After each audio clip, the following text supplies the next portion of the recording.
The migraine arrived on Lucy Mancini's 10th birthday, like an unwelcome guest crashing a party.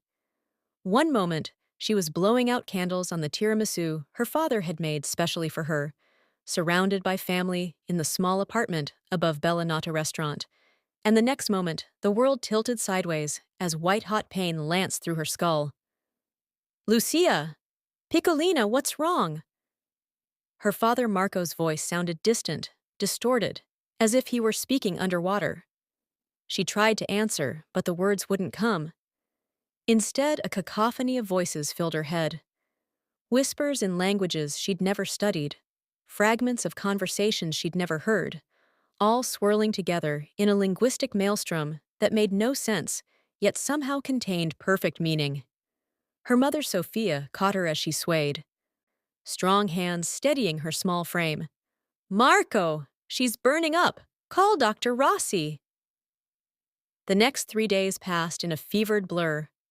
Lucia lay in her small bedroom while her nonna Rosa prayed the rosary in rapid Calabrian dialect beside her bed, the melodic cadence of her grandmother's native tongue washing over her like waves. Dr. Rossi came and went, pronouncing it a severe viral infection that would pass with rest and fluids. Nothing to worry about. Children were resilient. But something fundamental had shifted in Lucia's brain during those 3 days of delirium. When the fever finally broke, and she opened her eyes to find Nonna Rosa still keeping vigil, the prayers that had always been comforting nonsense sounds suddenly transformed into crystal-clear meaning. Holy Mother, protect this child from whatever darkness has touched her, Nonna whispered in her archaic Calabrian dialect, making the sign of the cross. This gift or curse that settled into her bones like fever. Keep her safe from those who would use her for evil purposes. Lucia's eyes widened. Nonna, I can understand you. Every word. How is that possible? The old woman's weathered hands stilled on the rosary beads, her dark eyes sharp despite her 78 years. You weren't supposed to hear that, Piccolina. But I did, and not just Italian. There are other voices in my head now, Spanish, and something that sounds like Chinese, and... Lucia pressed her palms against her temples, trying to organize the linguistic chaos into something comprehensible. Nonna Rosa made the sign of the cross again, more slowly this time, her expression troubled. Your great-grandmother had a gift, she said quietly, switching to heavily accented English, as if that might protect the secret she was about to share. She could understand any language spoken in her presence. The fascists used her during the war, made her listen to radio broadcasts, translate enemy communications. It destroyed her in the end. She heard too many terrible things, understood too many evil plans she couldn't prevent. What happened to her? Lucia asked, though part of her wasn't sure she wanted to know. She walked into the sea one morning and never came back. Nonna's voice carried the weight of old grief. I was 7 years old. After that, I prayed the gift would die with her, that no one else in our family would be cursed with understanding the darkness that lives in men's hearts. Lucia wanted to ask more, but her mother appeared in the doorway with a tray of soup and bread. You're awake! How do you feel, sweetheart? Better, Lucia said, deciding instinctively not to mention the gift that had awakened during her fever. Something in Nonna's story, in the weight of that family tragedy, warned her that this new ability was something to be protected, hidden, perhaps feared. Over the following week, Lucia discovered the extent of her transformation. Walking to school, she understood the Polish construction workers discussing their homesickness for Warsaw. At the corner store, the Korean grocer's phone conversation with his mother about his daughter's college acceptance became perfectly comprehensible. Even the French tourist arguing about directions near City Hall spoke words that flowed into her consciousness with effortless clarity. It was simultaneously exhilarating and terrifying. The world had become a multilingual tapestry where every conversation was potentially accessible to her, where privacy was an illusion, and secrets were just words waiting to be understood.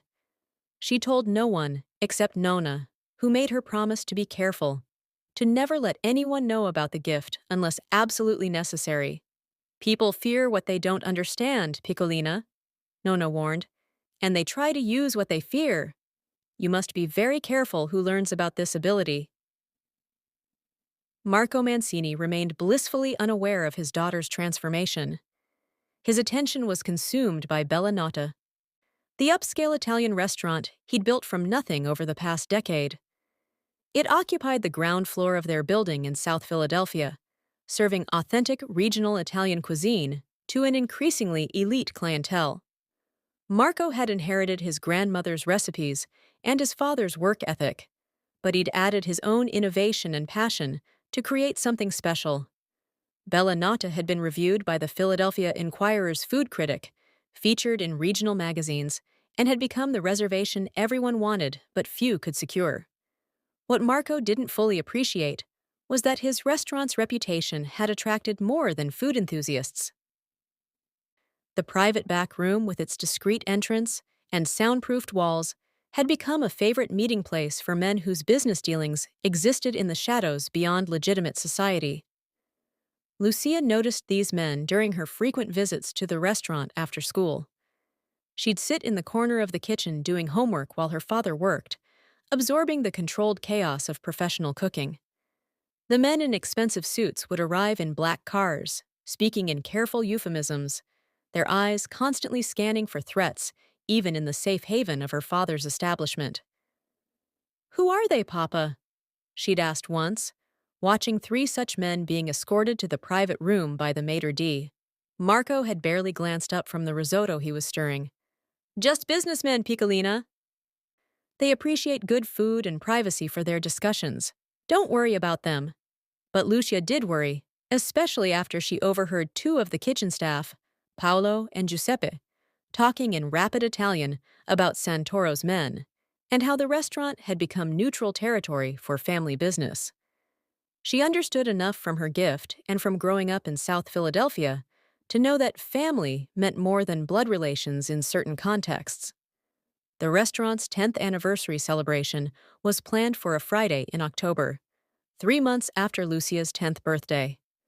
Marco had been preparing for weeks, creating a special menu that showcased the best of his culinary repertoire. He'd ordered premium ingredients, aged Parmigiano Reggiano from Modena, white truffles from Alba, fresh burrata from a specialty importer, and several cases of expensive Italian wines to pair with each course. "Can I help with the celebration?" Lucia had asked eagerly. She loved being in the restaurant during major events, loved watching her father transform into a maestro, conducting a symphony of flavors and textures. Sophia had immediately objected. "She's too young, Marco. Anniversary celebrations mean the private room will be full of those men. I don't want her anywhere near that crowd." "She'll stay in the kitchen with me," Marco had promised, his tone brooking no argument.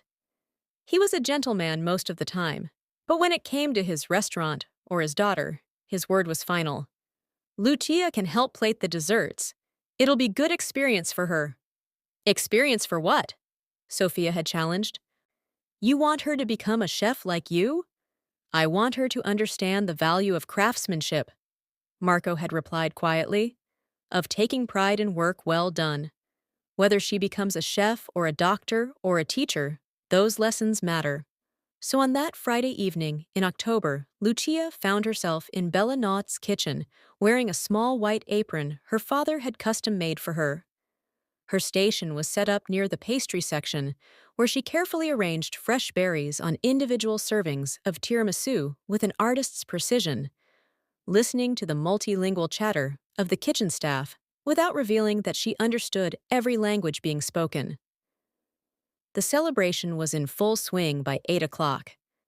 The main dining room sparkled with candlelight and fresh flowers, filled with loyal customers who'd been coming to Bella Naught since its opening. Laughter and conversation created a warm buzz that Lucia could hear even in the kitchen. Her father moved through the space with controlled intensity, tasting every dish before it left the kitchen, adjusting seasonings with the confidence of a master. Then Table 5 arrived, and the atmosphere shifted immediately. Lucia noticed it first in the kitchen staff. Paolo's hands faltered while preparing a plate. Giuseppe's cheerful banter died mid-sentence. Even her father's shoulders tensed slightly as the maitre d', Vincent, appeared in the kitchen doorway with an expression of carefully maintained professionalism. "Table 5 is seated," Vincent announced quietly. "4 guests. They've requested the 1947 Barolo and asked that you personally prepare their courses. Chef." Marco nodded once, his face unreadable. "Of course. Start them with the burrata and the crudo. I'll prepare the risotto and the osso buco myself." Lucia watched through the kitchen's pass-through window as Vincent escorted 4 men to the private alcove adjacent to the main dining room. The lead man was younger than she'd expected for someone who commanded such deference, perhaps mid-30s, with dark hair swept back from a strong angular face that might have been handsome if not for the coldness in his dark eyes. He moved with the casual confidence of someone accustomed to being the most dangerous person in any room. The 3 men with him were clearly bodyguards despite their expensive suits. They positioned themselves strategically, 2 with clear sightlines to the entrances, 1 facing the interior of the restaurant. It was subtle enough that most diners probably didn't notice, but Lucia had spent enough time observing people in her father's restaurant to recognize the predatory awareness of men trained for violence. "That's Dominic Santoro," Paolo whispered to Giuseppe in Italian, his voice carrying equal parts fear and morbid fascination. "They say he runs the entire waterfront operation. Shipping, unions, all of it. Nobody crosses him and lives to tell about it."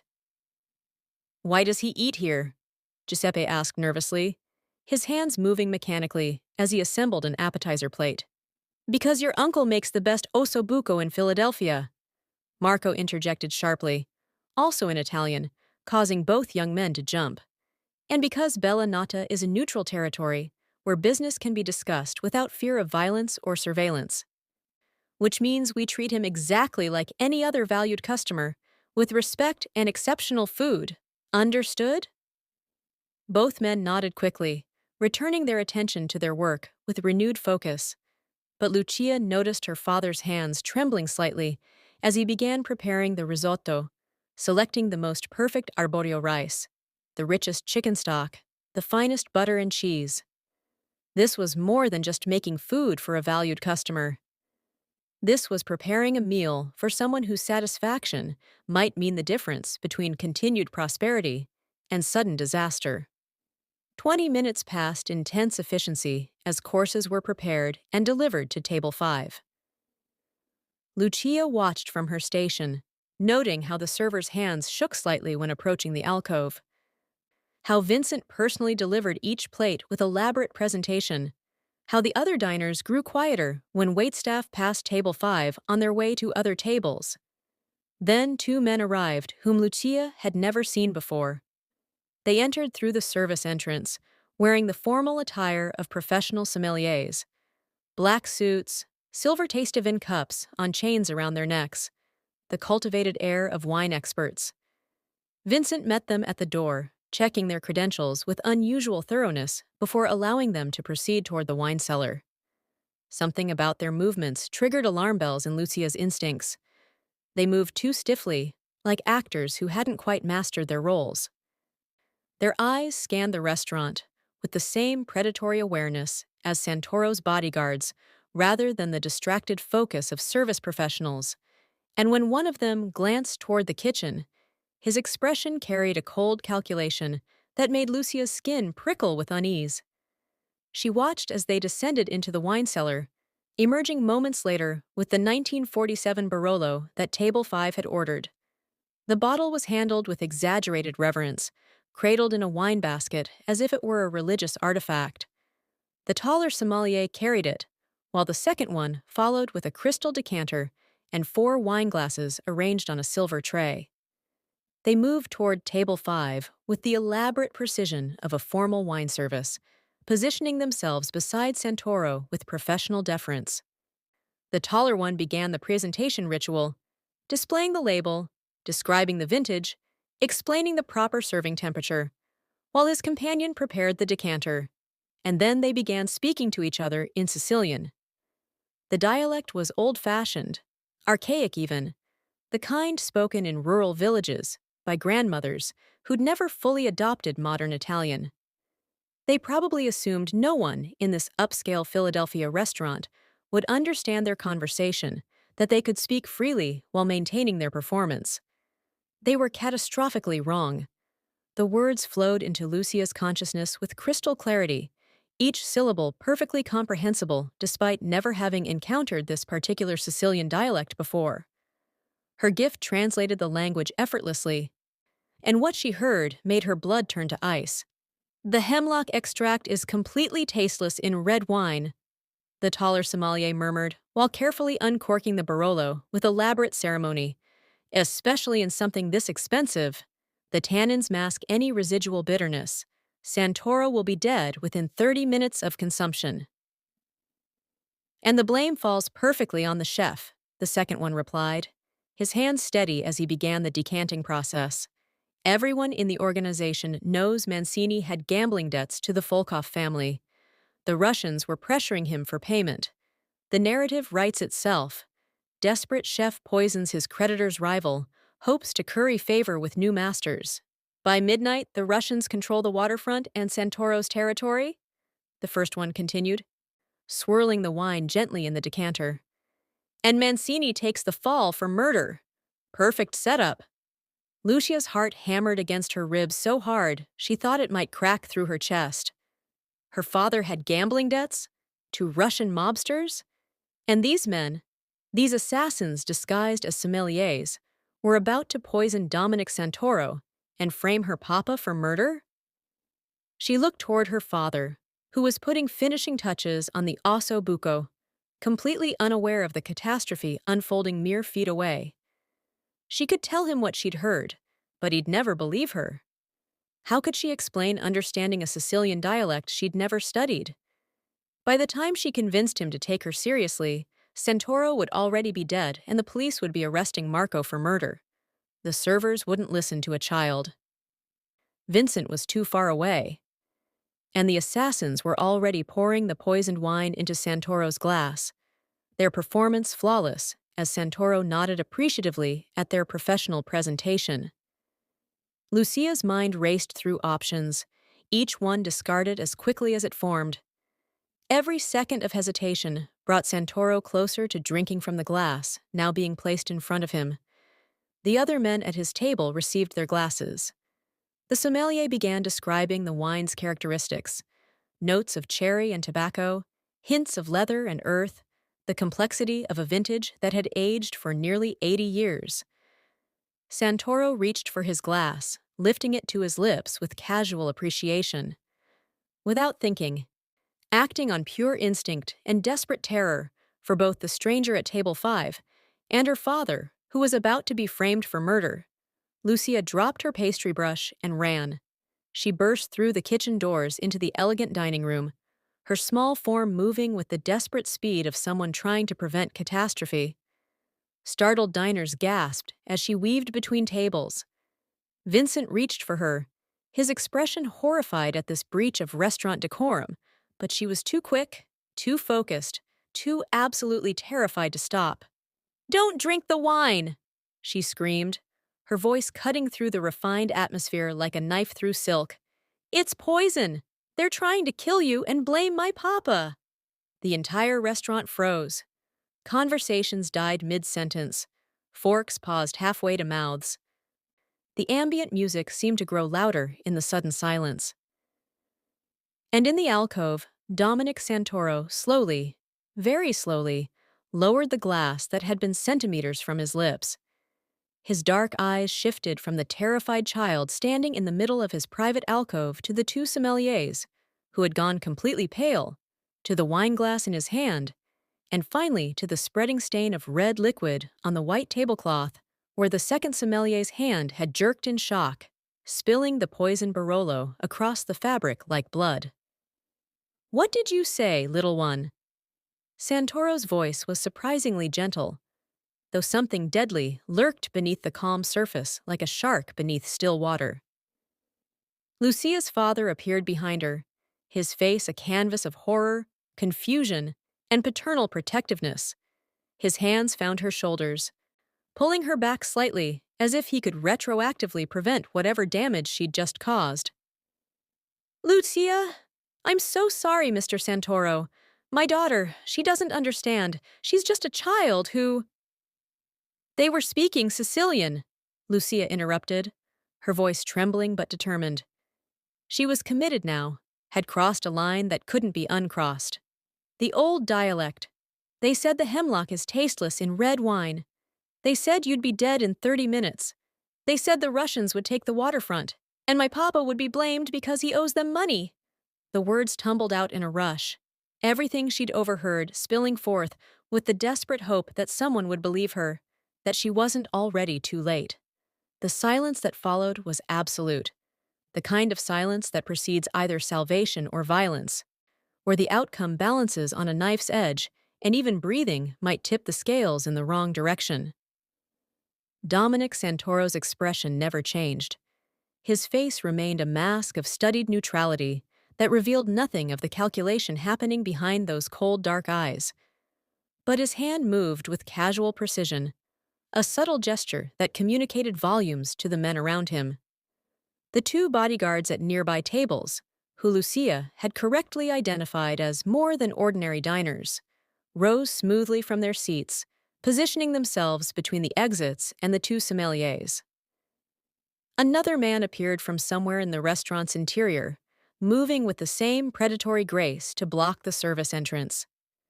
"Test the wine," Santoro ordered quietly, his eyes never leaving Lucia's face, and someone called Detective Morrison.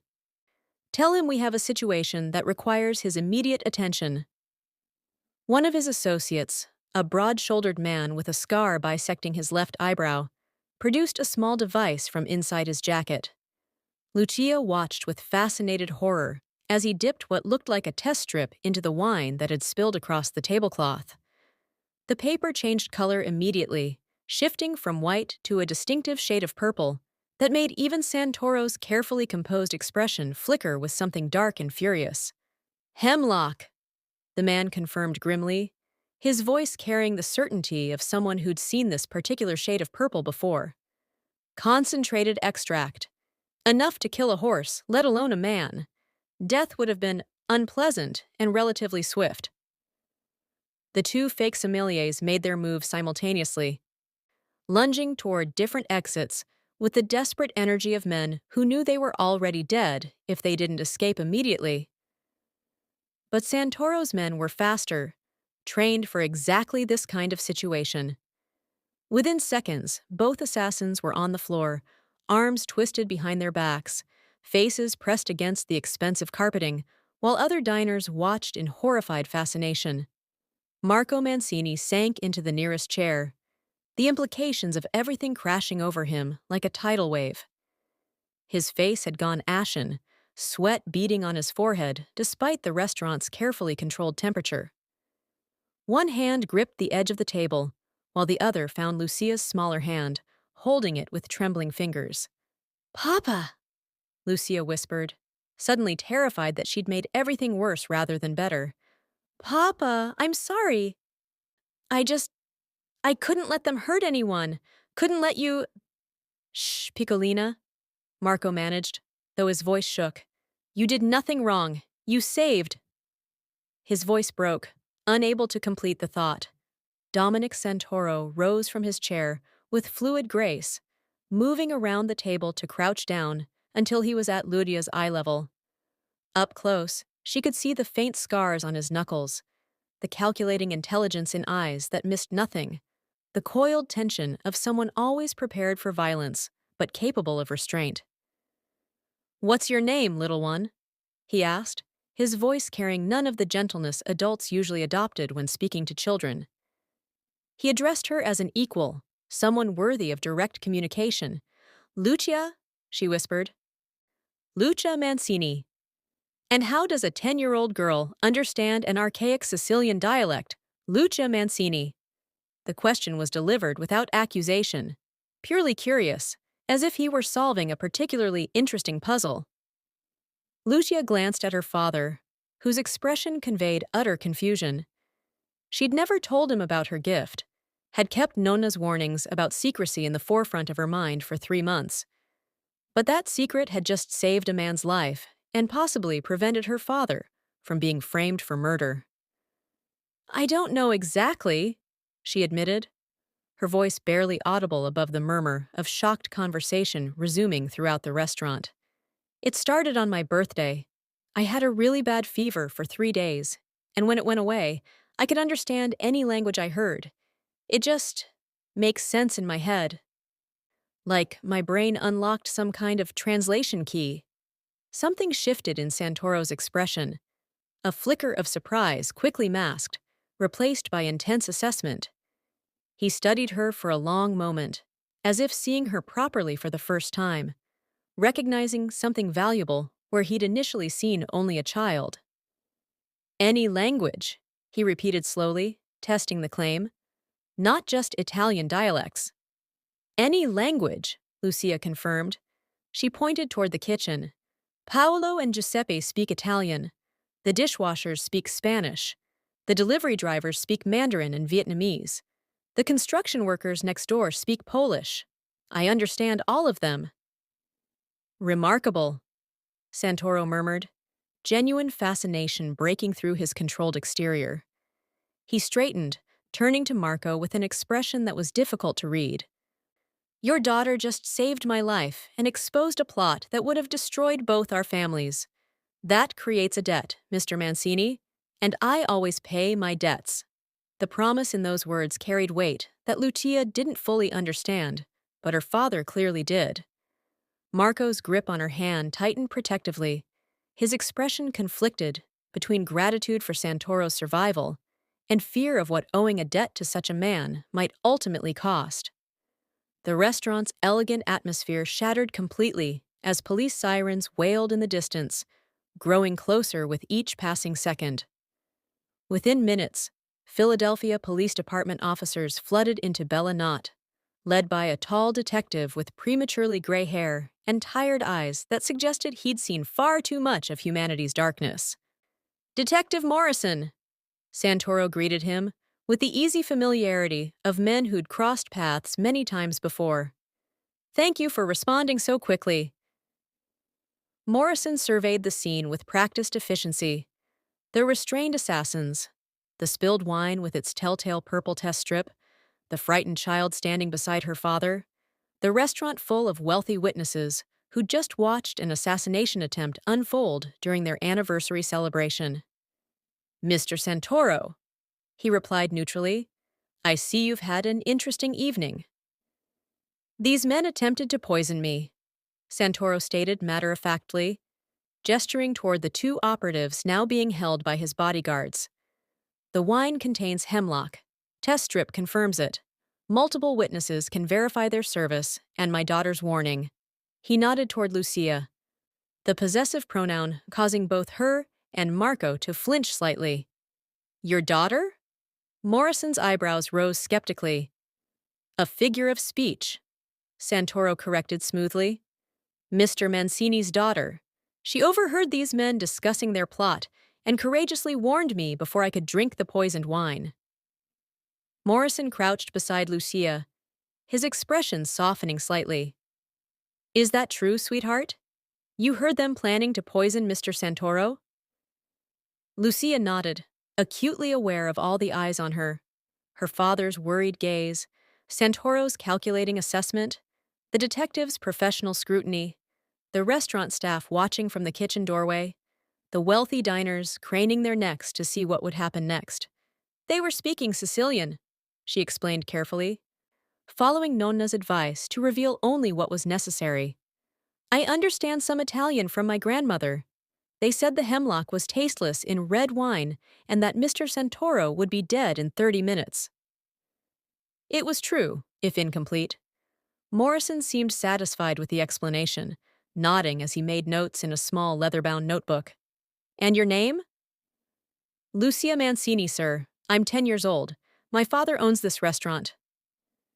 "You're a very brave girl, Lucia Mancini," Morrison said gently, before rising to address his officers. Bag the wine as evidence. Get statements from everyone in the restaurant. And get these two to a holding cell. I'll want to interview them separately once we have the crime scene properly documented. The assassins were dragged away by uniformed officers, their expensive sommelier costumes now disheveled, their expressions ranging from murderous fury to resigned acceptance of their fate. Lucia watched them go, feeling oddly detached from the drama unfolding around her. She'd prevented murder, saved a stranger's life, possibly protected her father from an elaborate frame job. But instead of feeling heroic, she felt hollow and slightly sick. "Papa," she whispered, "is it true? Do you owe money to Russian people?" Marco's face crumpled, shame and guilt warring with his protective instincts. "We'll discuss this at home, Piccolina, not here." But Santoro was still there, still watching their family drama with those unreadable eyes. "Actually, Mr. Mancini, I believe we should discuss this now. Your gambling debts to the Volkov family. They were leverage. The Russians were using you to get to me." The accusation hung in the air like a sword suspended by a thread. Marco seemed to age a decade in seconds, his shoulders sagging under the weight of secrets revealed, consequences approaching like an inevitable storm. I would never," Marco stammered, his voice breaking. "I didn't know they were planning anything like this. The debts, they were just poker games that got out of hand. I thought I could win it back. I never meant to put anyone in danger." "How much?" Santoro asked simply. 40,000, Marco whispered, the number a confession and a condemnation. "I've been making payments, but the interest, they keep adding interest, and I can't—" "Consider it paid," Santoro interrupted. "And a message will be delivered to the Volkov family that you and your restaurant are under my direct protection. They won't trouble you again." Marco stared at him in shock. "I can't accept that. I can't owe you—" "You don't owe me, Mr. Mancini. Your daughter saved my life tonight. That debt supersedes any financial obligation. Your slate is clean." Santoro's expression softened almost imperceptibly. "Though I would suggest addressing the underlying issue. Gambling addiction destroys families as surely as any poison." The evening dissolved into a chaos of police interviews, crime scene documentation, and statements from shocked restaurant patrons who'd witnessed far more drama than they'd anticipated when making their reservations. Lucia sat in the kitchen with her mother, who'd arrived in a panic after receiving Marco's frantic phone call, while her father gave his statement to Detective Morrison. Sophia held her daughter close, her hands trembling as she stroked Lucia's dark hair. "You could have been hurt," she whispered, fear making her voice harsh. "You could have been killed. What if those men had attacked you? What if—" "But I wasn't hurt, Mama," Lucia interrupted gently. "And Mr. Santoro is alive. And Papa isn't going to be blamed for something he didn't do." "Your father has gambling debts," Sophia said, the words bitter on her tongue. "To Russian mobsters. How long has this been going on? How much danger has he put this family in?" Lucia didn't have answers. She was only 10 years old, caught in adult complications she barely understood. But she knew that everything had changed tonight. Her gift had saved lives, but it had also exposed her family's vulnerabilities, created connections to dangerous men like Dominic Santoro, and revealed a hidden world that operated in the shadows beneath Philadelphia's civilized surface. By midnight, the police had finished their investigation, and the restaurant had been cleared. Marco locked the doors behind the last officer, his movements mechanical, his face haggard with exhaustion and shame. The elegant anniversary celebration had transformed into a crime scene, then back into an empty restaurant that felt haunted by everything that had transpired. "We need to talk," Sophia stated, her voice carrying a finality that brooked no argument. "About the gambling, about the debts, about what happens now." They retreated to the apartment upstairs, Lucia tucked into her small bedroom while her parents' voices rose and fell in the kitchen. Her mother's accusations, her father's desperate justifications, the sound of adult relationships fracturing under pressure. She pulled her pillow over her head, trying to block out the argument, trying to process the evening's events. She'd used her gift to save someone's life. Nona had warned her that the ability was a curse that had destroyed her great-grandmother, but tonight it had prevented murder and protected her family. Maybe the gift wasn't inherently good or evil. Maybe it was just a tool, and everything depended on how she chose to use it. The argument in the kitchen eventually subsided into exhausted silence. Lucia drifted into uneasy sleep, dreaming of poison in wine glasses and men with cold eyes speaking languages that made perfect sense in her head, but carried meanings too terrible to fully comprehend. Hash Hash, Part 2 of 2. The next morning brought unexpected visitors. Lucia was eating breakfast, her father's homemade biscotti dipped in hot chocolate, when the doorbell rang. Marco answered it to find two men in expensive suits, their professional demeanor doing little to hide the predatory awareness in their eyes. "Mr. Mancini," the taller one greeted him formally. "Mr. Santoro requests the pleasure of your family's company for lunch today. His car will arrive at noon." It wasn't really a request, and everyone understood that. Marco glanced at Sophia, who nodded tightly, her expression making clear this was a conversation they'd continue later. "We'll be ready," Marco said quietly. The men departed, leaving the Mancini family in uncomfortable silence. Lucia helped her mother with the breakfast dishes, acutely aware of the tension radiating from both parents. Her father disappeared into his bedroom, emerging 30 minutes later, showered and dressed in his best suit, the one he usually reserved for important meetings with restaurant suppliers or banking appointments. At precisely noon, a black Lincoln Town car pulled up outside their building. The driver emerged to open the rear door with professional courtesy, his eyes scanning the street with the same constant vigilance Lucia had observed in Santoro's bodyguards the previous night. The drive took them through South Philadelphia into Center City, eventually arriving at an elegant townhouse in Rittenhouse Square. The neighborhood screamed old money and established power, with manicured trees lining the street and historic brownstones that probably cost more than most people earned in several lifetimes. Dominic Santoro himself answered the door, dressed more casually than the previous night in dark slacks and a cream-colored shirt with the sleeves rolled to his elbows. Without the formal suit and dangerous context of the restaurant, he looked younger, almost approachable, though the cold intelligence in his eyes remained unchanged. "Mr. Mancini, Mrs. Mancini, Lucia," he greeted them, gesturing them inside. "Thank you for coming. Please, make yourselves comfortable." The townhouse's interior balanced elegance with comfort. Expensive furniture that actually looked meant for sitting. Art on the walls that suggested genuine appreciation rather than mere decoration. And an overall warmth that contrasted sharply with the cold reputation of the man who lived there. An elderly woman appeared from what Lucia assumed was the kitchen, wiping flour-covered hands on her apron. She was perhaps 70, with silver hair pulled back in a neat bun, and dark eyes that held both warmth and unexpected sharpness.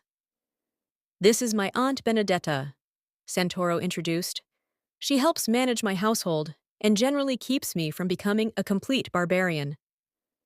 Benedetta swatted his arm with casual affection that seemed entirely at odds with the dangerous reputation he carried. "Dominic exaggerates, as usual," she said, with a slight Italian accent. "I merely provide home-cooked meals and occasional moral guidance, though he listens to the first more reliably than the second." Her gaze landed on Lucia, and something softened in her expression. "And this must be our brave girl who saved my nephew's life. Come here, child. Let me look at you properly." Lucia approached cautiously, submitted to Benedetta's assessment with the patience of someone accustomed to being examined by Italian grandmothers. The old woman's hands were gentle but firm as she cupped Lucia's face, studying her with an intensity that felt more evaluative than affectionate. You have old eyes, Benedetta murmured in Italian, her dialect carrying traces of several regions. The kind of eyes that see more than they should, that understand things beyond their years. It's a gift and a burden, child. You must be careful which parts you nurture and which you let lie fallow. Lucia understood every word, and from the slight widening of Benedetta's eyes, the old woman recognized that comprehension. A silent understanding passed between them, the kind of communication that happened beneath language, in the space between words where truth lived. Lunch was served in an elegant dining room, prepared by Benedetta with the kind of casual excellence that came from decades of practice. The meal was simple but perfect. Fresh pasta with a light butter sauce, roasted chicken with herbs, a salad of bitter greens, and bread still warm from the oven. I asked you here for several reasons. Santoro began, once everyone was seated. First, to formally thank Lucia for her extraordinary courage last night. Second, to discuss the implications of what occurred. And third, to propose an arrangement that I believe will benefit all parties involved. Marco set down his fork carefully, his expression wary. What kind of arrangement? The Russians know your name now, Santoro stated bluntly. The two operatives we captured last night won't remain silent under interrogation. Within days, the Volkov family will understand that their assassination plot failed because of your daughter's intervention. That makes her, and by extension, your entire family, targets for retaliation. Sophia's face paled, her hand finding Lucia's under the table and gripping it tightly. What are you saying? That we're in danger? I'm saying you're under my protection, which mitigates much of that danger, Santoro corrected. But protection requires proximity. I can't effectively guard a family I have no legitimate connection to. What do you want from us? Marco asked quietly, fear evident in his voice. Your daughter has an extraordinary gift, Santoro replied, his gaze shifting to Lucia. The ability to understand any language spoken in her presence. That's not something that can be learned or faked. It's unprecedented. She's a child, Sophia protested, maternal instincts flaring. Whatever you're thinking, whatever use you imagine for this ability, the answer is no. I'm thinking of keeping her alive, Santoro replied sharply, and keeping your family intact. The Russians won't simply forgive and forget. Neither will my own rivals, who will see Lucia's gift as potentially dangerous to their operations. The only way to protect her is to bring her fully under my umbrella. Establish her as someone it would be unwise to harm. How? Marco asked, though Lucia could hear the resignation in his voice. He already understood they had no real choice. Several ways. First, I'll publicly establish a connection between our families. Your restaurant will receive a significant investment from one of my legitimate business entities, making Bellinotte a protected asset. Second, I'll ensure Lucia attends the best private school in Philadelphia, with security discreetly arranged. Third, when, and only when, it's absolutely necessary and appropriate, I may occasionally ask Lucia to help with translation services. No, Sophia stated firmly. I won't let you use my daughter as some kind of intelligence asset. Benedetta had been silent during the negotiation, but now she spoke up. What if I were to supervise these translation services? She suggested. Ensure they're appropriate for a child, that she's never put in danger, that ethical lines aren't crossed. Santoro turned to his aunt with surprise. You'd do that? Someone needs to, Benedetta replied pragmatically. You're many things, Dominic, but subtle guardian of a child's moral development isn't among your skills. She addressed Sophia directly. I was a nun for 30 years before I left the convent to care for my sister during her final illness. I understand the importance of protecting childhood innocence while acknowledging the harsh realities of the world we actually inhabit. The offer hung in the air while Marco and Sophia exchanged long glances, communicating in the silent language of long-married couples. Finally, Marco turned to Lucia. What do you think, Piccolina? It's your gift. Your life. Lucia considered the question seriously, appreciating that her father was treating her as someone whose opinion mattered, rather than as property to be negotiated over. I want to help people, she said slowly. Last night, I could prevent something terrible because I understood what those men were saying. If I can use this gift to stop bad things from happening, shouldn't I? It's not that simple, Sophia protested. You're 10 years old. You should be worried about school and friends and playing, not translating for mob bosses. But I can't pretend the gift doesn't exist, Lucia countered with a child's devastating logic. And Mr. Santoro is right. The Russians know about me now. Hiding won't make them forget. The adults lapsed into uncomfortable silence, acknowledging the truth in Lucia's assessment, even as they wished desperately for a different reality. I have conditions, Marco finally stated, his voice carrying a firmness Lucia rarely heard. First, Lucia's schooling is never compromised. Her education comes before any translation services. Second, she's never put in physical danger. Third, Benedetta supervises all requests and has absolute authority to refuse anything inappropriate. Fourth, this arrangement is revisited annually. If it's not working, we walk away. Agreed, Santoro replied immediately. With one addition, I also want Marco to enter a comprehensive gambling addiction treatment program. The debts are cleared, but the underlying problem needs to be addressed properly. Marco flinched but nodded. You're right. I'll do it. Then we have an understanding, Santoro concluded, raising his water glass in a mock toast. To unlikely alliances and the extraordinary girl who brought us together. The following months unfolded with surreal normality on the surface, while everything fundamental shifted beneath. Lucia transferred to St. Catherine's Academy, an elite private school with a reputation for academic excellence. Her transition was smoothed by a generous scholarship that covered full tuition plus supplies. Though everyone understood, the money ultimately came from Santoro's organization. She thrived academically, her gift making language classes almost comically easy, but she was careful to hide the full extent of her ability, pretending to study French and Spanish like her classmates, while actually absorbing Mandarin from a visiting teacher, Arabic from a student's mother, and Greek from a janitor who muttered to himself while cleaning.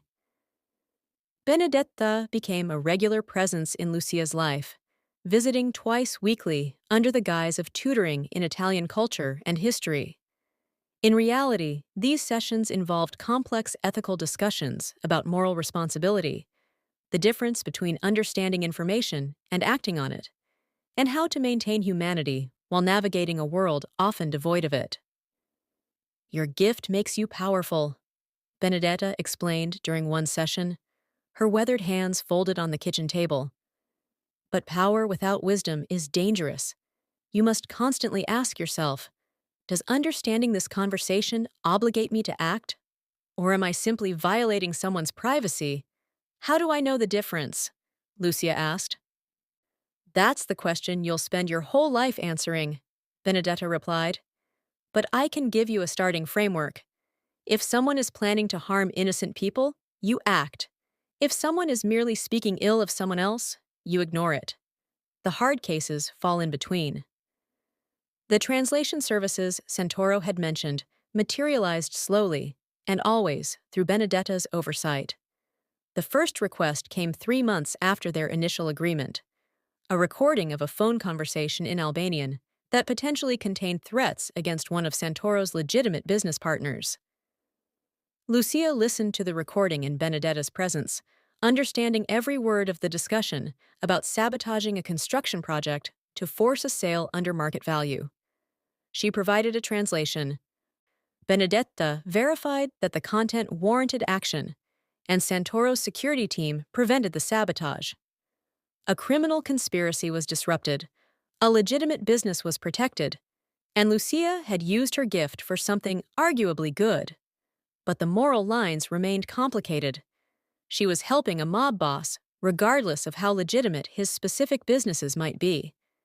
She was participating in a criminal organization's intelligence gathering, even if the specific instance seemed justified. The ethical complexity gave her headaches worse than the fever that had initially granted her this burden. Marco faithfully attended his addiction recovery program, working through 12 steps while slowly rebuilding trust with Sophia. Bella Knott flourished under the increased security and investment, attracting even more elite clientele while maintaining its reputation for authentic Italian cuisine. The anniversary poisoning attempt became a perverse form of advertising.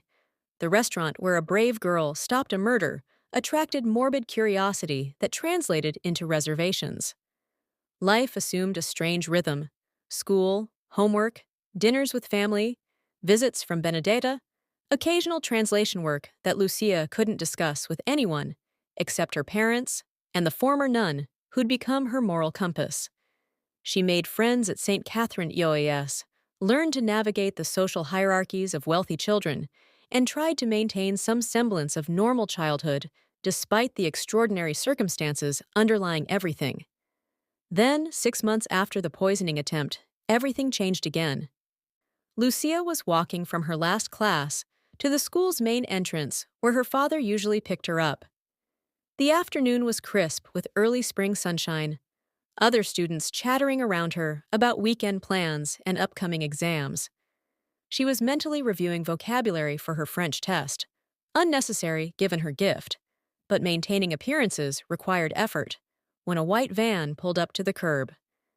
Two men emerged, moving with practiced efficiency that triggered every alarm instinct Santoro's security training had developed in her. One moved to block the sidewalk, while the other reached for her arm with a grip that was firm without being overtly violent. "Lucia Mancini, you need to come with us," he said in accented English, his voice carrying the cold authority of someone accustomed to being obeyed. "Let go of me!" Lucia yelled, trying to pull away while simultaneously scanning for help. Other students were staring, some pulling out phones, but no one was actually intervening. "Your father sent us," the man lied smoothly. "There's been an emergency at the restaurant." The second man was already moving around to cut off her escape route, their coordination suggesting extensive training. Lucia understood with terrifying clarity that these men were professionals, that resistance would be futile, that they were about to kidnap her in broad daylight despite the witnesses. She opened her mouth to scream when a black SUV screeched to a halt between her and the van. Two of Santoro's security team emerged with the controlled violence of men trained for exactly this scenario, weapons drawn but held low to avoid panic among the watching students. "Step away from the girl," the lead bodyguard commanded, his voice carrying absolute authority. "Now!" The two would-be kidnappers assessed the situation with professional calculation, recognized they were outmatched, and retreated to their van with impressive speed. Within seconds, they'd pulled away from the curb and disappeared into traffic, leaving Lucia trembling on the sidewalk, surrounded by shocked students and Santoro's grim-faced security. "Are you hurt?" the bodyguard asked, holstering his weapon discreetly. Lucia shook her head, unable to speak past the fear clogging her throat. The adrenaline was wearing off, leaving her shaky and slightly nauseous.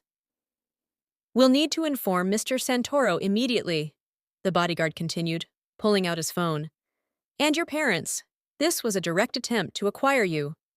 Someone wants your gift badly enough to risk daylight kidnapping at a private school."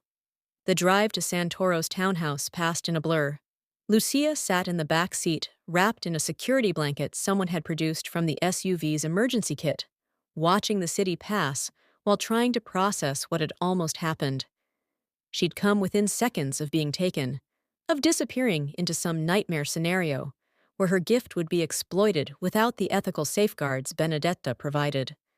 Her parents were already at the townhouse when she arrived, her father's face gray with fear, her mother's eyes red from crying. They descended on her with desperate hugs and whispered reassurances, checking her for injuries despite the bodyguard's assurance that she'd never been harmed. Santoro stood near the window. his expression darker than Lucia had ever seen it. When he finally spoke, his voice carried a cold fury that made everyone in the room flinch. The men who attempted this were Belarusian operatives, he stated without preamble. A splinter faction trying to establish themselves as successors to the Russian territory we forced out. They see Lucia's gift as the perfect intelligence asset, a child who can understand any conversation in any language, who could be manipulated or coerced into providing them strategic advantage. How did they even know about her? Sophia demanded, her voice sharp with maternal rage. This was supposed to be secret. Secrets don't stay secret in our world, Santoro replied grimly. The two assassins we captured talked eventually. Word spreads. Other organizations become curious. I'd hoped my protection would be sufficient deterrent, but clearly the Belarusians are desperate enough to risk direct confrontation. So what do we do? Marco asked, his hands trembling slightly. Go into hiding? Leave Philadelphia? What? You can't run from people this determined, Santoro said, his tone pragmatic rather than cruel. They have resources, connections, patience. They'd find you eventually. The only viable defense is to make the cost of acquisition higher than the value of the asset. She's not an asset, Sophia protested fiercely. She's a 10-year-old girl. To us, yes, Santoro acknowledged. To them, she's a strategic resource worth significant risk and investment. We need to change that calculation. Benedetta, who had been silent until now, spoke up from her position near the fireplace. What Dominic is suggesting, though he's dancing around it with typical masculine inability to be direct, is that we need to make Lucia simultaneously more visible and less accessible. If she's known to be under significant protection, casual acquisition attempts become impossible. If she's seen as merely a translator, rather than a walking intelligence goldmine, her perceived value decreases. How do we do that? Lucia asked, finding her voice for the first time since the attempted kidnapping. Santoro moved to crouch in front of her, his eyes level with hers, in the same way he'd addressed her the night she saved his life. By bringing you more fully into my world, under controlled circumstances, you attend certain social events with my family, visible enough that everyone understands you're protected. You occasionally translate in public, mundane conversations that demonstrate your gift without revealing its full scope. We create a narrative that you're a talented language student being mentored by my family. Nothing more extraordinary than that. You want to use her as bait, Marco stated flatly. I want to make her an unviable target, Santoro corrected. There's a difference. Bait invites attack. What I'm proposing removes incentive for attack by making the risk-reward calculation unfavorable. The strategy was implemented gradually over the following weeks. Lucia began appearing at certain social functions, charity dinners, cultural events, gallery openings, always accompanied by Benedetta and at least two of Santoro's security team. She'd translate polite conversations with foreign businessmen, demonstrate her gift in controlled circumstances, while rumors carefully circulated that she was a bright student with exceptional linguistic talent, being sponsored by the Santoro family's educational foundation. The narrative was technically true, if incomplete, and it worked. The Belarusian faction made no further move against her, apparently deciding that snatching a highly visible child under heavy security wasn't worth the inevitable retaliation. But Lucia couldn't shake the understanding that she'd lost something in the process. Normal childhood, perhaps. The ability to move through the world without calculating threats. The option to refuse participation in the dangerous dance between criminal organizations that apparently governed parts of Philadelphia beneath its civilized surface. She discussed this with Benedetta during one of their tutoring sessions, her confusion and anger finally spilling over. I just wanted to help people, she said, tears frustrating hot on her cheeks. I saved Mr. Santoro's life because it was the right thing to do, but now I'm trapped in this world I never wanted to be part of. How is that fair? Benedetta's weathered face softened with sympathy. It isn't fair, child. Life rarely is. You were given an extraordinary gift through no choice of your own. That gift brought you to Dominic's attention, also not your choice. Now you're navigating consequences you never anticipated or desired. None of that is fair. Then what do I do? Lucia asked desperately. You make choices within the constraints you've been given, Benedetta replied gently. You can't change that you have this gift, or that dangerous people know about it, or that Dominic's protection is currently necessary for your survival. But you can choose how you use the gift, what lines you won't cross, what kind of person you become despite these circumstances. I don't want to become like them, Lucia whispered.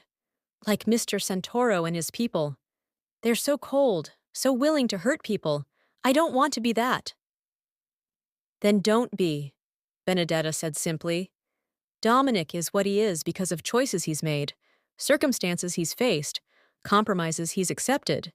You can face similar circumstances and make different choices. The gift doesn't define you, Lucia. How you use it does. The conversation stuck with Lucia in the months that followed. She continued her translation work, but with increased attention to Benedetta's ethical framework.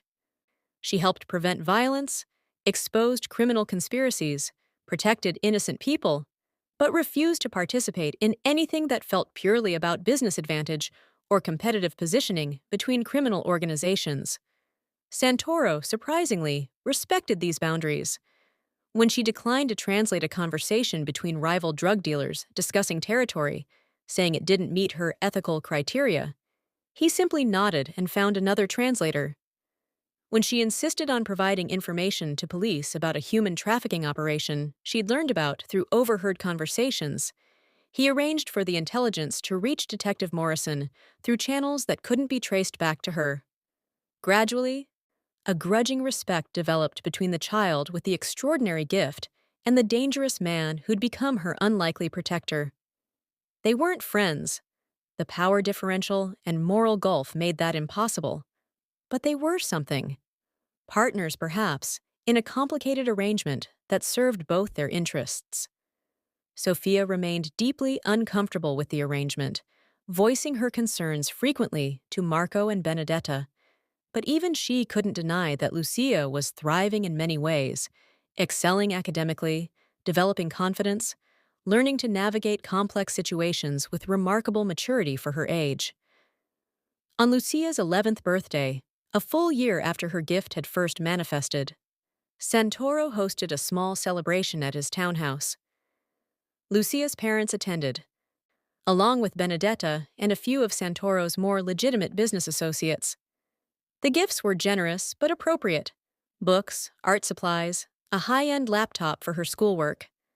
But the most meaningful gift came from Benedetta, a journal bound in soft leather with the inscription, "For recording thoughts that should be private, in a language only you understand." Write in whatever language feels right for each entry, Benedetta suggested quietly. Your gift means you can express yourself in dozens of languages. Use that flexibility to create a space that's truly yours. Lucia understood the deeper meaning, a place where she could process everything she was experiencing, express emotions she couldn't share with anyone else, maintain an inner life separate from the complicated external circumstances she navigated daily. That night, she made her first entry, switching unconsciously between English, Italian, and fragments of other languages as different thoughts demanded different linguistic textures. She wrote about the strange years she'd lived, about saving a dangerous man's life and being drawn into his world, about the gift that was simultaneously empowering and terrifying, about trying to remain herself while participating in situations that challenged everything she'd been taught about right and wrong. She fell asleep with the journal tucked under her pillow, feeling slightly more grounded than she had in months. The gift was still there. The complications remained, but she'd found a way to maintain her own voice amidst the chaos. Life continued in its new rhythm: school, family, translation work, ethical discussions with Benedetta, public appearances that maintained her protective visibility. Lucia learned to code switch between her different lives with increasing ease, the normal 11-year-old student with her classmates, the dutiful daughter with her recovering father, the careful translator with Santoro's organization. Then, 14 months after the initial poisoning attempt, everything came to a head in a way no one had anticipated. Lucia was helping her father prep vegetables in Bella Notti's kitchen on a quiet Tuesday afternoon, enjoying the comfortable silence of working alongside someone she loved. The lunch service had ended. The dinner service wouldn't start for hours, and the kitchen staff had gone home, leaving father and daughter alone in the familiar space. A man entered through the service entrance. Not unusual, as suppliers made deliveries throughout the day. But something about his movements triggered Lucia's heightened awareness. He moved too deliberately, scanning the kitchen with the same predatory evaluation she'd learned to recognize in dangerous men. "Can I help you?" Marco asked politely, wiping his hands on his apron. The man pulled a gun, aiming it directly at Marco's chest. "You can give me the girl, the one who understands languages. I know she's here. I watched her come in with you." Marco instinctively stepped in front of Lucia, his body forming a shield between his daughter and the weapon. "Get out of my restaurant!" "I'm taking the girl," the man repeated, his accented English revealing Eastern European origins. "You can either cooperate and live, or resist and die. Those are your only options." Lucia's mind raced. The panic button Santoro had installed was across the kitchen, unreachable. Her phone was in her backpack upstairs. They were alone with an armed man who clearly understood her value. And then, because desperation sometimes grants clarity, Lucia noticed something. The man was speaking into a small radio attached to his collar, reporting his status in a language he clearly thought she wouldn't understand: Russian. "I have the target location," he said in his native language. "Father is resisting. Request authorization for lethal force." The response crackled through, also in Russian. "Negative. We need the girl cooperative, which means not traumatized by watching her father die. Subdue him non-lethally if necessary, but prioritize acquisition of primary target." Lucia processed this information in microseconds. They wanted her alive and cooperative, which meant they needed leverage, not corpses, which meant her father wasn't in immediate danger if she could prevent escalation. "I'll come with you," she announced suddenly, stepping out from behind her father, despite his immediate protest. "Don't hurt him! I'll cooperate completely if you leave my father unharmed." The gunman seemed surprised but pleased by her offer. "Smart girl, very smart." "Lucia, no!" Marco grabbed for her, but the gunman gestured threateningly with his weapon. "Papa, it's okay," Lucia said, meeting her father's eyes with a significance she hoped he'd understand. "I speak Russian too. Remember? I understand what they want." It was a risk revealing her gift to the kidnapper. But she'd heard his conversation with his superiors. They already knew about her ability. What they didn't know was that she'd understood their operational discussions. They wanted her cooperative. They planned to use her for intelligence gathering. They had a facility somewhere in the industrial district. She'd caught a reference to the warehouse on Delaware Avenue in the radio chatter. And most importantly, they didn't plan to kill her father if she came willingly. The gunman zip-tied Marco to a kitchen chair, checking the restraints with professional thoroughness. "Someone will find him eventually," he stated, grabbing Lucia's arm with bruising force. "Probably in a few hours when the dinner staff arrives. By then, you'll be with people who appreciate your talents properly." Lucia allowed herself to be dragged to a waiting van, her mind already working through possibilities. Santoro's team would realize something was wrong when she didn't return home from the restaurant. Her father would give them what information he could. They'd find her, she was certain of that. But she'd also gained strategic intelligence the kidnappers didn't realize she possessed. She knew their language, understood their plans, heard their operational details. If she could stay calm, observe carefully, and wait for the right moment, her gift might actually be the weapon that secured her escape rather than the curse that got her captured. The warehouse was exactly what she'd expected: cold, industrial, filled with the chemical smell of whatever products had previously been stored there. She was taken to a small office that had been converted into a makeshift holding cell, with a cot, a chemical toilet, and nothing else. Cho, three men took turns guarding her, speaking freely in Russian because they assumed she couldn't understand. Through their conversations, Lucia pieced together the larger picture. The Belarusian faction had grown desperate after several operations failed due to Santoro's intelligence network. They'd decided Lucia was the key to rebuilding their organization, a human intelligence asset who could understand any negotiation, any planning discussion, any operational coordination, regardless of what language was being used. They planned to hold her for a week while they established new operational security, then transport her to a facility in Brighton Beach, where she'd be properly trained to use her gift for their benefit. The casual way they discussed conditioning techniques and psychological manipulation made Lucia's blood run cold. But they'd made a critical error. They spoke freely around her, assuming she was just a scared child who didn't understand their planning discussions. In reality, she was cataloging every detail: names, locations, operational structures, connections to other criminal organizations, plans for future activities. If she could get this information to Santoro, or better yet, directly to law enforcement, she could help dismantle their entire operation. Her gift, the thing they wanted to exploit, could instead be the tool that destroyed them. On the second day of her captivity, one guard received a phone call that changed everything. Lucia listened intently as he discussed another kidnapping they'd performed. Not for intelligence purposes, but for human trafficking. They had 17 people, mostly young women from Eastern Europe, being held at a different location, waiting for transport to various destinations across the eastern seaboard. Lucia felt sick.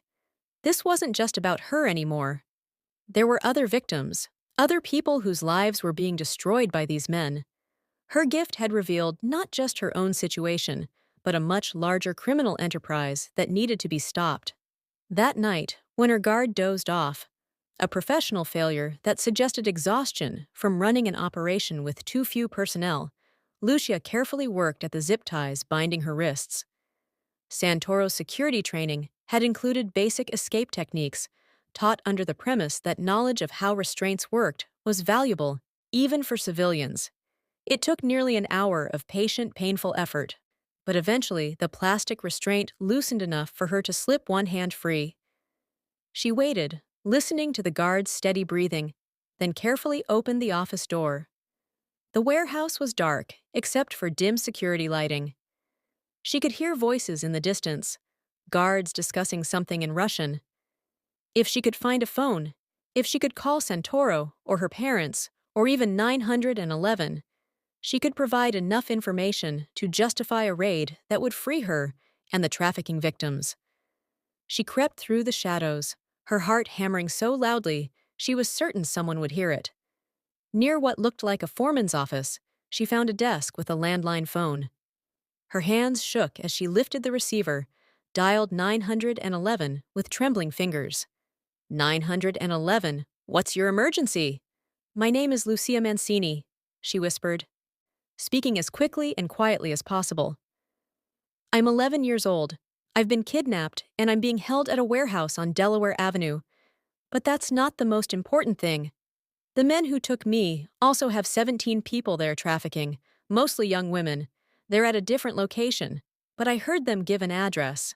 She recited the address she'd memorized from the overheard conversation. Lucia, stay on the line. I can't. They'll hear me. But please, you have to send police to both locations. The trafficking victims first. Those people are in immediate danger. I can wait. A hand grabbed her from behind, yanking the phone from her grasp. The guard she'd escaped from stood there, furious and terrified in equal measure.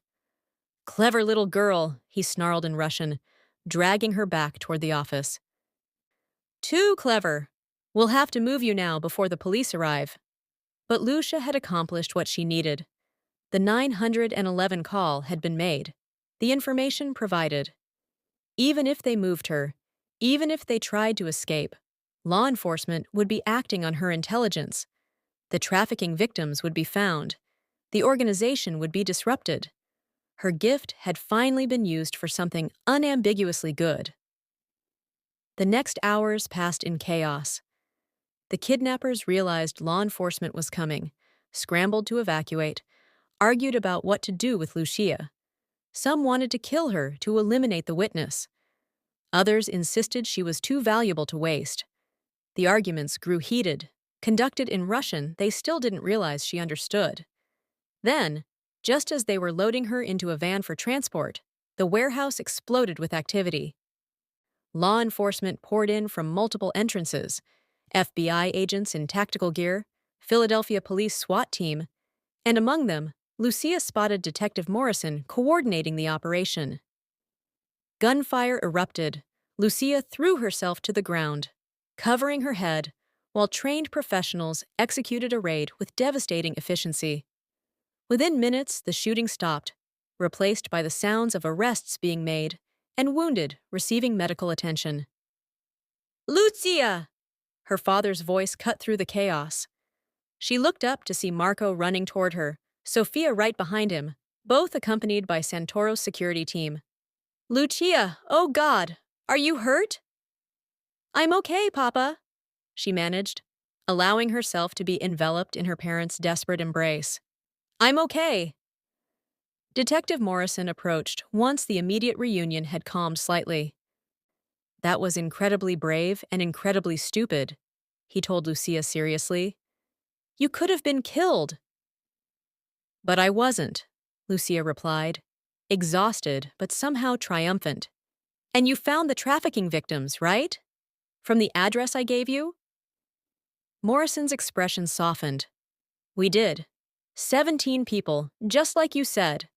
Most of them teenagers who'd been promised legitimate work in America. You saved their lives, Lucia." The full scope of what she'd accomplished began to sink in. Yes, she'd been kidnapped. Yes, she'd been terrified. But she'd also gathered intelligence that led to the rescue of 17 trafficking victims and the arrest of a criminal organization's leadership. Her gift had done something unambiguously, undeniably good. Santoro arrived an hour later, after the initial police processing had been completed. He surveyed the scene: the arrested kidnappers, the rescued child, the pleased law enforcement officials, with an expression that might have been pride if he'd allowed such emotions to show. "You understand more than languages," he observed quietly to Lucia. "You understand people, strategy, how to turn disadvantage into advantage. That's rare." Lucia was too exhausted to respond with anything eloquent. "I just wanted to help those people, the ones they were trafficking." "You did more than help them," Santoro replied. "You dismantled an organization that's been terrorizing vulnerable people for years. Law enforcement has been trying to break this trafficking ring for 18 months. You accomplished it in 3 days of captivity." The next morning brought unexpected visitors to the Mancini apartment. FBI Special Agent Sarah Chen and her partner introduced themselves formally to Lucia and her parents, settling into the small living room with the gravity of people delivering significant news. "Lucia, what you did was extraordinary," Agent Chen began. "The intelligence you provided led to the arrest of 12 individuals involved in human trafficking, the rescue of 17 victims, and the disruption of a criminal network that spans 3 states. I just told you what I heard," Lucia said, uncomfortable with the praise. "You did much more than that," Agent Chen's partner corrected. "You understood conversations in Russian, memorized crucial details under extreme stress, found a phone, made the call, and prioritized saving trafficking victims over your own rescue. That's remarkable judgment for an adult, let alone an 11-year-old child." Agent Chen leaned forward slightly. "I want to be very direct with you and your parents. Lucia has a gift that could be extraordinarily valuable to law enforcement, not in the way the Belarusians wanted to exploit it, but in helping us prevent exactly the kinds of crimes she just helped us solve. No, Sophia stated immediately. She's a child. She's been through enough. I understand your concern, Agent Chen acknowledged, and I'm not suggesting anything immediate or regular. But in the future, when Lucia is older, if she's interested, the FBI would very much like to develop a relationship with her. Proper training, ethical framework, legal authority, all the things that make using such a gift appropriate rather than exploitative. We'll consider it, Marco said, his tone suggesting this was a conversation for years in the future, not now. But Lucia understood something her parents didn't yet grasp. This wasn't going to go away. Her gift was permanent. The knowledge of its existence was now widespread. Dangerous people would continue to see her as either an asset or a threat. The only question was whether she'd have legitimate authority and proper training when those situations arose, or whether she'd continue navigating this world with only Santoro's protection and Benedetta's ethical guidance. I want to think about it, Lucia said, surprising everyone. Not now, but later, when I'm older. If my gift can help stop people from being hurt, I should at least consider using it properly. Agent Chen nodded approvingly. That's all we ask. Think about it. Discuss it with your family. When you're ready, if you're ever ready, we'll be here. After they left, Santoro arrived for a conversation Lucia suspected he'd been planning since her rescue. He settled into the worn armchair in their living room, accepting the espresso Marco nervously prepared, and addressed the entire family. What happened to Lucia demonstrates something I've been considering for months. He began without preamble. The line between my legitimate business interests and my other activities has become increasingly complicated and increasingly dangerous for people I care about. He paused, letting that admission sink in. It was the first time he'd directly acknowledged caring about the Mancini family beyond strategic considerations. I've been working with federal prosecutors on an arrangement, he continued. Similar to what Agent Chen proposed, but more comprehensive. I provide intelligence on criminal organizations, specifically those involved in trafficking, drug distribution to minors, and violent crimes against civilians. In exchange, immunity for past activities and a pathway to complete legitimization of my business operations. Why? Sophia asked skeptically. Why would you give up that kind of power? Because I'm tired, Santoro admitted with startling honesty. Tired of looking over my shoulder. Tired of hurting people, even people who arguably deserve it. Tired of being the monster that children like Lucia have to navigate around rather than be protected by. He looked directly at Lucia. You asked me once why I do what I do if I know it's wrong. I didn't have a good answer then. But watching you risk everything to save people you didn't know, people who weren't your responsibility, made me realize I'd stopped asking myself that question years ago. I'd just accepted that this was who I am, what I do. What are you saying? Marco asked carefully. I'm saying I'm following your daughter's example, Santoro replied. I'm choosing to be better. It won't be immediate. These things take time, negotiation, careful transition. But in 2 years, maybe 3, Dominic Santoro, the crime boss, will be a historical footnote. And Dominic Santoro, the legitimate businessman and reluctant FBI consultant, will be all that remains. Benedetta, who had arrived during this conversation, spoke up from her position near the kitchen. You're serious about this, aren't you? This isn't just guilt or temporary sentiment. I'm serious, Santoro confirmed. I've already begun preliminary discussions with prosecutors. The trafficking raid provided credibility for my value as an intelligence source.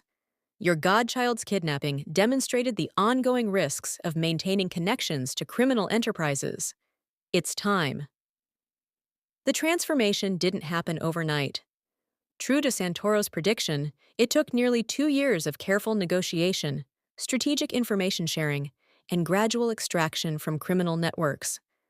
Lucia watched it unfold from her unique vantage point, still providing occasional translation services, but now explicitly for law enforcement purposes, with full legal authority through a special arrangement with the FBI's Juvenile Programs Division. On her 13th birthday, the final pieces fell into place. Santoro formally severed his last connections to organized crime. His cooperation agreement with federal prosecutors was finalized, and he emerged as a legitimate businessman whose past was acknowledged but legally resolved. The celebration was held at Bella Notte, now thriving under Marco's expanded leadership following his successful completion of gambling addiction treatment. The private back room that had once hosted criminal meetings now held a different kind of gathering. Lucia's family, Benedetta, Santoro, and his aunt's legitimate business associates, Detective Morrison and Agent Chen, and a few of Lucia's friends from school who knew nothing of the complicated history underlying this seemingly normal birthday party. Lucia stood near the window looking out at the Philadelphia street, processing everything that had changed since the night she'd saved Santoro's life nearly 3 years ago. Her gift remained as powerful and complicated as ever, but she'd learned to use it with wisdom, to establish boundaries, to prioritize ethical considerations over mere capability. "Penny for your thoughts, Piccolina," her father said, joining her at the window. "I was thinking about that night," Lucia replied, "when I heard those men speaking Sicilian and didn't know whether to stay quiet or speak up." "You chose to speak up," Marco observed, "and it changed everything." "For better or worse?" Lucia asked, genuinely uncertain. Her father considered the question seriously. "Definitely for better. You saved a man's life. You helped 17 trafficking victims. You catalyzed my recovery from gambling addiction. You contributed to dismantling multiple criminal organizations, and you inspired a dangerous man to choose redemption over continued violence." He squeezed her shoulder gently. "That's all good, Lucia." "But I lost my normal childhood," she countered quietly. "I'm 13, and I've already consulted with the FBI, negotiated with mobsters, and been kidnapped by human traffickers. That's not exactly typical." "No," Marco agreed. "It's not. But you know what I've learned from your grandmother's stories about your great-grandmother, the one who had the same gift?" Lucia shook her head. She broke because she tried to carry the burden alone, because she didn't have people around her who understood the weight of what she was experiencing. You have us. You have Benedetta. You even have Santoro, as complicated as that relationship is. You're not alone with this gift, Lucia, and that might make all the difference. Santoro approached as Marco returned to hosting duties, his presence no longer carrying the same dangerous edge it once had.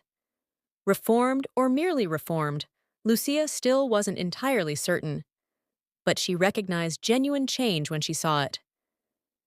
"I have something for you," he said, producing a small wrapped box, "for your birthday and for everything you've taught me about choosing to be better." Inside was a beautiful compass, its face engraved with text in multiple languages: Italian, Russian, Arabic, Chinese, Spanish, all saying the same thing: true north isn't a direction, it's a choice. "Thank you," Lucia said, meaning it, "for this, for everything, for choosing to change. Thank you for showing me change was possible," Santoro replied quietly. "For reminding me that understanding what's right is only valuable if you act on that understanding." Agent Chen approached with a card from the FBI's Juvenile Programs Division. "We wanted to mark this officially," she explained. "Starting today, you're in our language specialists program. Completely voluntary, age-appropriate assignments only. Benedetta maintains veto authority over anything we propose, and you can quit any time. But if you're willing, we'd love your continued help." Lucia took the card, feeling the weight of the commitment it represented. Then she looked around the room, at her recovered father, her protective mother, her wise mentor Benedetta, the reformed criminal who'd become an unlikely ally, the law enforcement professionals who'd learned to value her gift without exploiting it, and her friends who knew her as just Lucia rather than the girl who understands everything. "I'm willing," she said finally. As long as we maintain the ethical boundaries. As long as I'm helping people, rather than just gathering intelligence. As long as I can still be just Lucia sometimes. Deal. Agent Chen agreed, extending her hand for a formal shake. The party continued around them. Laughter, conversation in multiple languages, the comforting smell of her father's cooking, the warmth of people who'd been brought together by extraordinary circumstances and chosen to make something good from them. Lucia's gift hadn't disappeared. The complications hadn't vanished. The world remained a morally complex place where right and wrong often blurred together in uncomfortable ways. But she'd learned to navigate that complexity with wisdom beyond her years, supported by people who valued her humanity more than her ability. She understood any language spoken in her presence, but more importantly, she'd learned to speak the language of moral courage, the hardest dialect of all. Asterisk, asterisk. Epilogue, 5 years later. Asterisk, asterisk. Lucia Mancini, 18 years old and graduating with honors from St. Catherine's Academy, stood at the podium delivering her valedictorian speech. Her parents sat in the audience, pride evident on their faces. Benedetta was there, now in her late 70s, but still sharp. Santoro attended, his transformation into legitimate businessman complete enough that his presence raised no eyebrows. Agent Chen watched from the back. Having become something like a mentor over the years of carefully managed collaboration, we're taught that gifts are inherently good things, Lucia told her classmates. Talents to be celebrated, abilities to be grateful for. But I've learned that gifts are morally neutral. What matters isn't what you can do, but what you choose to do with your capabilities. She was speaking generally, her words applicable to anyone with any talent. But those who knew her full story understood the deeper meaning. I've had opportunities to use my abilities in ways that would have been easier but ethically wrong. I've faced situations where doing the right thing was significantly harder than taking shortcuts. And I've learned that the measure of a person isn't their capabilities, but their choices in moments when those capabilities could be misused. In the audience, Santoro shifted slightly, recognizing his own story in her words. So as we graduate and move forward into whatever comes next, I hope we remember that our education was never just about acquiring skills. It was about developing the wisdom to use those skills well, the courage to act on our values rather than our convenience, the humility to continue learning even when we think we know enough. The speech concluded to enthusiastic applause. Lucia accepted her diploma, posed for photos, celebrated with classmates who knew her as a brilliant linguistic student planning to study international law at Georgetown. They didn't know about the FBI consultations, the trafficking victims she'd helped rescue, the criminal organizations she'd helped dismantle through careful intelligence gathering, the dangerous man whose redemption she'd inadvertently inspired. They just knew her as Lucia, smart, kind, driven to help people, which was, ultimately, the most important truth anyway. Later that evening, at a small celebration at Bella Notte, Benedetta pulled Lucia aside. "Your great-grandmother would be proud," the old woman said quietly. "She couldn't find a way to live with the gift, but you found a way to live through it, with it, using it for good without letting it consume you." "I had help," Lucia replied. "I wasn't alone the way she was." "No," Benedetta agreed, "but you also made better choices. When faced with opportunities to be used, you insisted on being a partner. When offered power without accountability, you demanded ethical oversight. When you could have hidden or run, you chose to engage carefully but authentically. Those were your choices, Lucia. Own them." Lucia looked around Bella Notte, the restaurant her father had built, that had nearly destroyed him, that had ultimately been saved through a combination of Santoro's intervention and Marco's hard-won recovery. So much had changed in 8 years. So much had been gained and lost and transformed. "What happens now?" she asked Benedetta. "I'm 18, legally adult, no longer bound by the arrangements that protected me as a minor." Now you decide who you want to be, Benedetta replied. The FBI would love to have you full-time once you finish your education. Santoro would hire you for his legitimate businesses in a heartbeat, or you could walk away completely. Use your gift for nothing more than passing language classes easily. The choice is yours, Lucia. Finally, completely yours. Lucia considered her options, feeling the weight of genuine choice for perhaps the first time in years. No imminent danger forcing decisions, no kidnappers or assassination attempts, or criminal networks requiring response. Just the open future, full of possibilities. I think, she said slowly, I'll study international law, work towards something in human rights, maybe trafficking prevention. Use the gift, but through proper channels with full legal authority. Be part of the system rather than operating around it. Benedetta smiled. Your great-grandmother would be so proud. The gift that destroyed her has become, in your hands, a tool for justice. That's redemption, Lucia. Real redemption. And as the celebration continued around them, family, friends, redeemed criminals, and dedicated law enforcement officers all gathered to honor a young woman who'd learned to use extraordinary abilities with ordinary decency. Lucia Mancini understood that sometimes the hardest language to learn isn't foreign at all. It's the language of living ethically in an unethical world, of maintaining humanity while witnessing inhumanity, of choosing good even when easier paths beckoned. She'd learned to speak that language fluently, and that, more than understanding Sicilian or Russian or any of the dozens of other tongues her gift encompassed, was her true accomplishment. The gift had found her. But she'd chosen what to make of it, and that made all the difference.